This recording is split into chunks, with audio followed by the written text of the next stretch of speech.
Hello, everyone. It is great to see you. Today, we are going to be looking at another part of the United States that I'm really excited to share with you because it is actually a place that I don't think a lot of us have been there because it is quite it's quite from the side, as you will see. Not in importance, of course, but geologically it is in the coastlines and it is a small state, but absolutely beautiful. Today we're looking at Rhode Island. So Rhode Island is right here, quite a small state, but really, really beautiful. It is right here.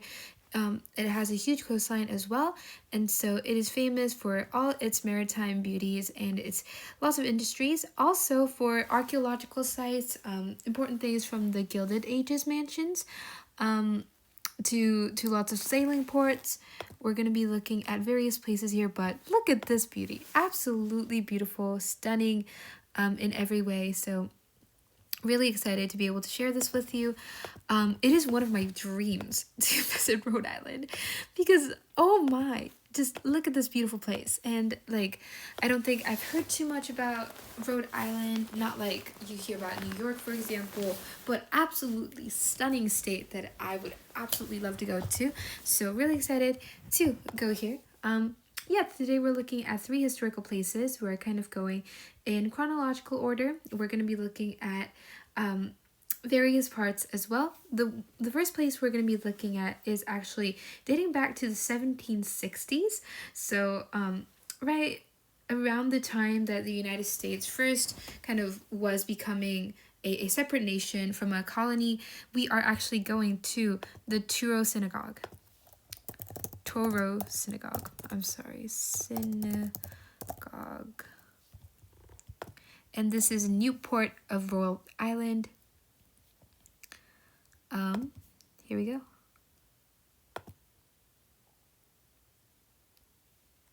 Absolutely stunning place, and this is the Toro Synagogue. Okay, this Toro Synagogue was established in 1763, and it has been renovated into this beautiful building.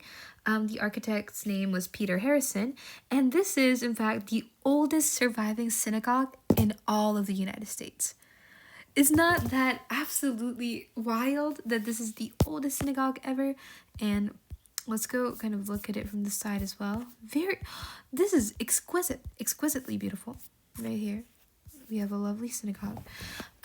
This place is still active. It is both a museum and a functioning place of worship at the moment. And the denomination is of the Spanish Portuguese tradition, so the Sephardic denomination. Just as a background, this was founded by Jews who fled from the religious persecution in Spain and Portugal, many of whom passed through. I will kind of show you the route here. So here they arrived at Rhode Island, but from here, so from Spain and Portugal, they came and then they were like, oh, we need to run. And then they went to London. They went to places like Amsterdam.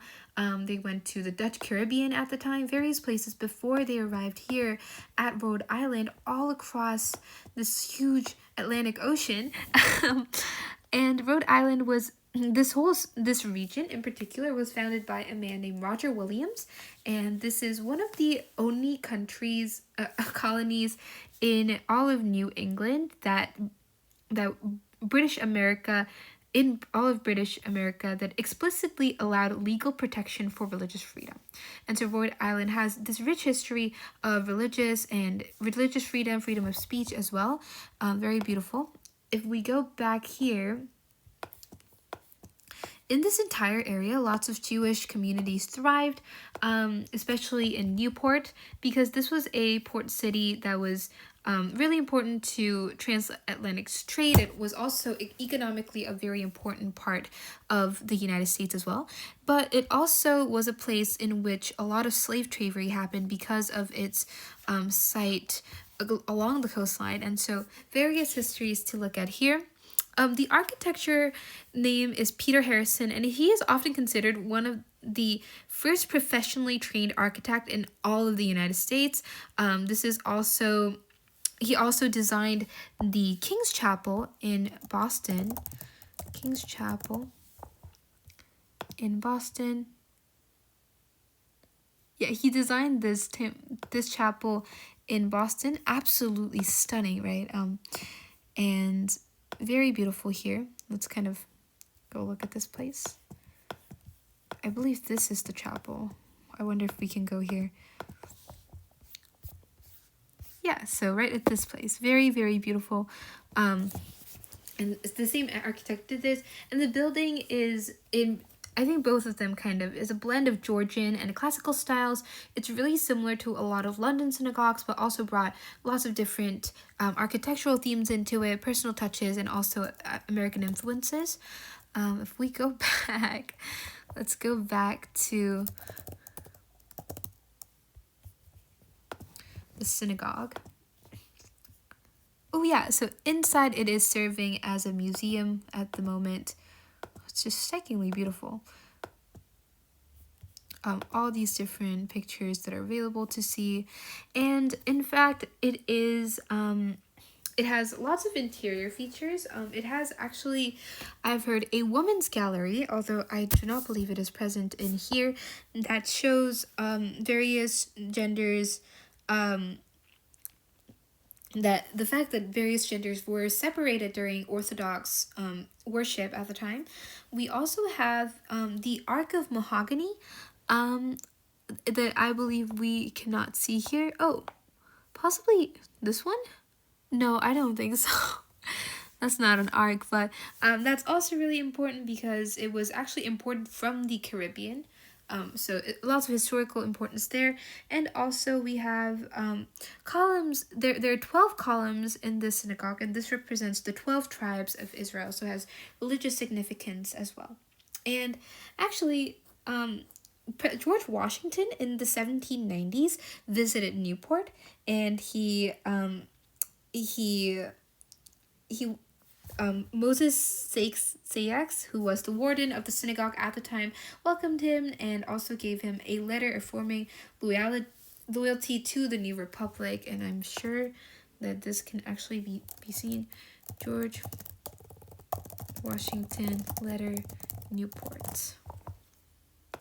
Yes, George Washington to the Hebrew congregation in Newport, Rhode Island. While I receive with much satisfaction your address, replete with expressions of affection and esteem, I rejoice in the opportunity of assuring you that I shall always retain a grateful remembrance of the cordial welcome I experienced in my visit in Newport from all classes of citizens. And so it has historical significance here as well. Really important. I think there's a line in here that says if we have wisdom to make the best use of the advantages with which we are now favored, we cannot fail, under the just administration of a good government, to become a great and a happy people.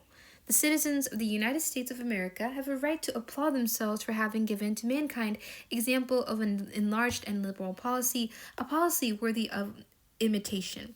All possess alike liberty of consciousness and immunities of citizenship. It is now no more than that toleration is spoken of, and as if it was by the indulgence of one class of people that another enjoyed the exercise of their inherent and natural rights. So it has a lot of the constitutional history because George Washington in the time, the United States, I think, it's the legacy of the United States and the founding fathers in particular is very significant in that it was able to establish the first modern democratic and indirect democratic country of all time, really, that is still functioning. And so this letter in particular is read aloud annually at the synagogue, and it has also been cited in Supreme Court cases and civil rights history. So very important historical piece of evidence as well. Okay, going back, this Newport town has actually declined in the recent era because of changing economies. From a really commercially active hub during the revolution, it slowly declined, and many Jews have moved to other places.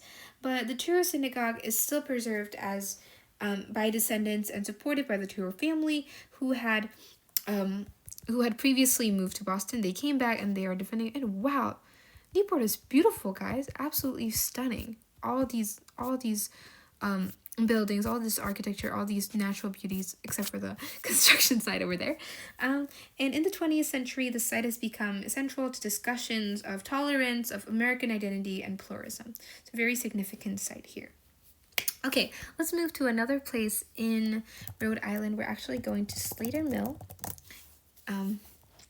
We're jumping about 20 years ahead. This was established in 1793, and it is located in Roosevelt Avenue of Pawtucket. I have pronounced that wrong. I'm sorry, guys. The old Slater Mill, there is a museum here placed, and the old Slater Mill is the birthplace of the American Industrial Revolution. This place was a really important power source, but as a historical context, Slater was an apprentice in England's textile industry, where machines were really guarded as trade secrets, so people didn't tell you about it, and British law actually prohibited the export of machinery designed by skilled textile workers, and Slater actually memorized his masters. That does not sound right. His teachers. His name was Arkwright. His water frame machinery and reconstructed it here in Pawtucket, and this made him both a genius and also a lawbreaker. So, for Britain, might be a bit controversial, but this was like 300 years ago. So, this mill has become really significant in the United States.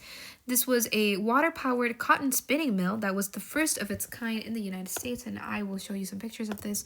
The Stuart Slater Mill machinery.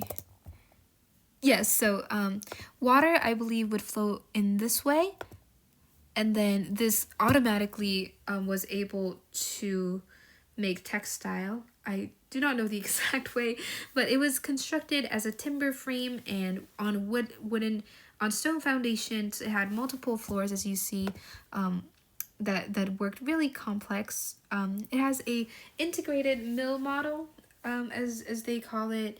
I'm not too sure about this. My research was running very thick with the machinery, and as you guys might know at this point, I am not an engineer, so if any of you guys know exactly how this works, please leave them down in the comment below. But in the historical part of it, the labor was drawn from the entire family of the Slaters, from the youngest, and this is known now even as the Rhode Island system. They used this particular method, and Slater's wife, actually her name was Hannah Wilkinson Slater, she developed a method of making a sewing thread, and this is one of the earliest U.S. patents that was awarded to any female. So I will, Hannah Wilkinson Slater sewing.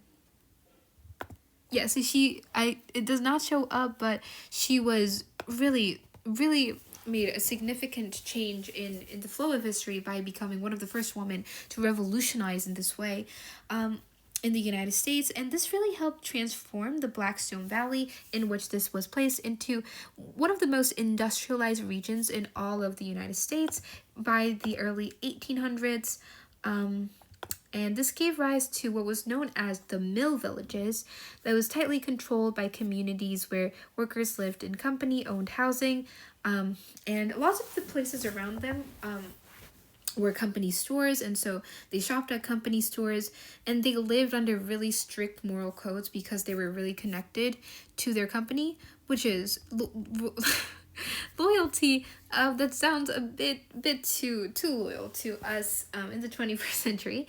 And this also became one of the most this also became a problem because here right along the Blackstone River, as we see, this river became one of the most polluted rivers in America by the 20th century because of this way of doing textiles. And so The legacy is that the site now includes the original mill, the Wilkinson Mill, and a museum of industrial history, but also that explores ideas. Today, it raises lots of questions about environments, but also about technology, gender dynamics, with his wife being one of the first women to have a patent in the United States, and early American capitalism, and the cost that it can have on the environment again.